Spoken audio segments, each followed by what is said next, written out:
ward into the hill of Action PH. So they have the information of where may be a gank may occur, and they have the information if Action PH actually wants to dominate the Dragon's Pit into the first objective. You're gonna love the position of the red wards in here from the side of NEXPLAY Esports, though I think the timing is just kind of off because it already went down right even before the dragon comes out. But that was very vital information just in case a gank might happen coming from the side of the Mundo in the bot side. So here we go with a potential fight that might happen again, but on the top side, so full speed happening in here and going back into the dragon pit. Here we go. Echo is forced to flash away back to safety, but the final spark actually only connecting onto AIM, as AIM still alive, but the regeneration actually too much to handle against NEXPLAY Esports. But still, APH doesn't want to let this through, and now it's going to be the Anchor connecting into Disaster. It's going to be the massive play. It's a Glacial Fisher going for the 3-man knockoff as NEXPLAY Esports gets the Infernal Break, but the fight is not going to be over as we have 2-for-1 trade-off in favor of NXP. The Smite just to slow down Echo. We have the Flash from Horizon going in for the body slam, and that is another kill going in for the side of NXP with a 3-for-1. Ooh, Yamada though. I think that was a bad timing though when he wanted to go for a backup, but I guess everyone will just help them or just back away and just go back into their own businesses, and that was it. So what just happened in there was that, of course, the secure from the side of NEXPLAY Esports. Lots of fights has happened. But we cannot discount the poke that was given by Riots as well as Akos, Seraphine. But I do believe that it's too early to tell that NEXPLAY Esports already got the momentum in this game, because again, we have to wait for Riots to go online, also for Ako to go online. And again, this is the usual, or the first time we did see this kind of composition was coming from Team Secret. And if we're gonna be basing it off from the kind of play that Team Secret has been pulling off, is that they make sure that they're going to be rotating as 3 to 4 members of one unit before contesting an area, and there's really just massive protection onto their damage dealer, which was in the form of a Kaisa. But I did not see that though. Right after we go into this part of the map, a casualty already has happened. Yeah, Ryzen went for the 1v1 against the Yamada, but Yamada getting that kill off, or being killed off by Horizon, is now able to build up the Trinity Force. He's now available for the first core item. Now the Rifter is going to be alive, so that was actually quite perfect for them. But still, it's going to be the kill for NXP, getting that lead, or getting that gold for Horizon to actually build up for Here we can see an earn contest by NEXPLAY Esports. Unfortunately, aim is way too low already. Anchor actually goes for the connect onto Olaf, but that Ragnarok actually disables that CC, and now we have Olaf going through to the back end, getting that kill. It's Kaiser going for the double, and that is a 4-for-1 grade of in favor of NXP as they look to go for the 30 turret into the mid lane. This is the problem when you give the contest or the vision or the position to your opponent earlier on before an objective comes up, because definitely whoever gets the early position in that next objective will have the upper advantage onto planning out, right? And not to mention, by the way, again, Trinity Force is already available onto the Olaf. Gonna be hurting a lot. He's got some, he's got all the reasons to just go all out as well and just be upfront onto team fights. But yeah, going back to the discussion about positioning yourselves into the pit right before it goes up. Some will say, okay, let's let the opponent just start off and then we'll just follow. Yes, it can be done, but it also of course depends on the champions that you have in your composition.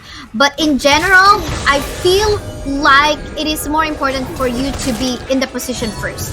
Reason why is because you gotta prepare first as well. But for the meantime, fight is about to happen. Ooh, final spark, trying to go to kill onto AIM, but not gonna connect as far. The Anchor is not gonna push through as well.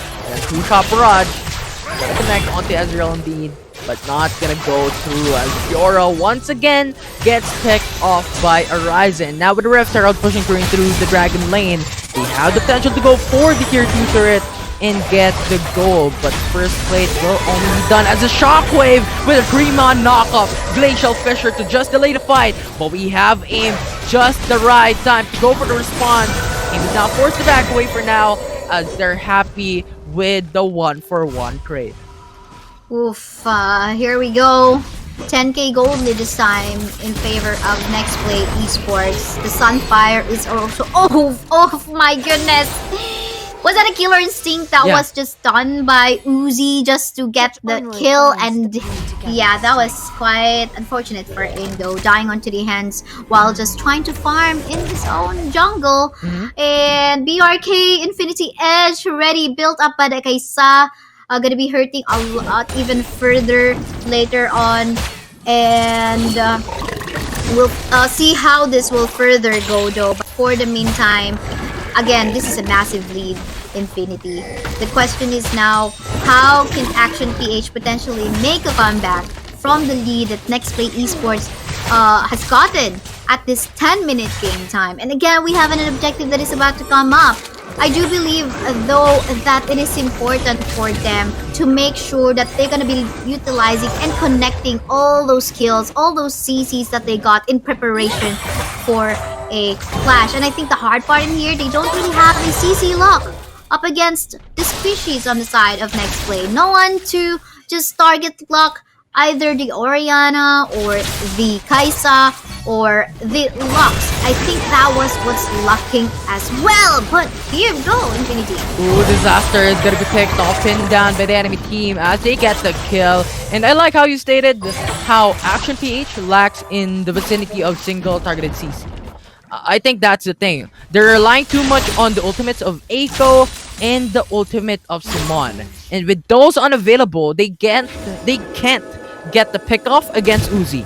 And I think Uzi needs to be punished. And that is the reason why, typically, when you have an enemy team with the Kai'Sa, you go for a Vi. Because that's the thing. When that Vi goes for the Assault and Battery Uzi, that's potentially gonna get killed.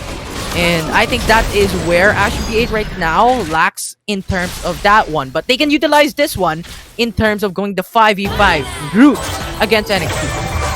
Yes, they're also gonna wait for the anchor of Aiko Seraphine because they just blew all the that up, just trying to kill Disaster.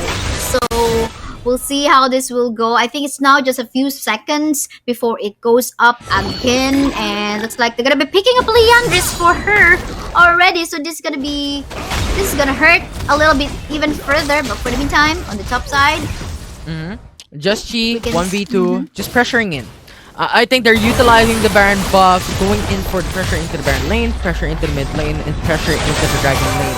And I think right now, getting all the tier 2 turrets already down, they can now proceed into the mid lane and get that inhibitor turret. That is known for NXP. They've done it in the past, and they might potentially do it once again today. oh, look at that. Ooh, the Anchor the connects Anchor. 3, but no follow-up. Tusha Paraj goes for the connect into Uzi, but there is no damage that could put them down. The Keita Rain is just putting the HP melted against Action PH with AIM and Eiko, the only one remaining as they have another geek to live, but NXP is looking for all inhibitor turrets falling down against Action PH. Yes, for sure. They have all the reason. And I think Yamada is having a hard time with a Fiora as well. Now, it's really hard to get into his passive because, of course, there's just a lot of members from the side of NEXPLAY Esports roaming around the area. And that's the reason why NEXPLAY Esports is going to get the win here again.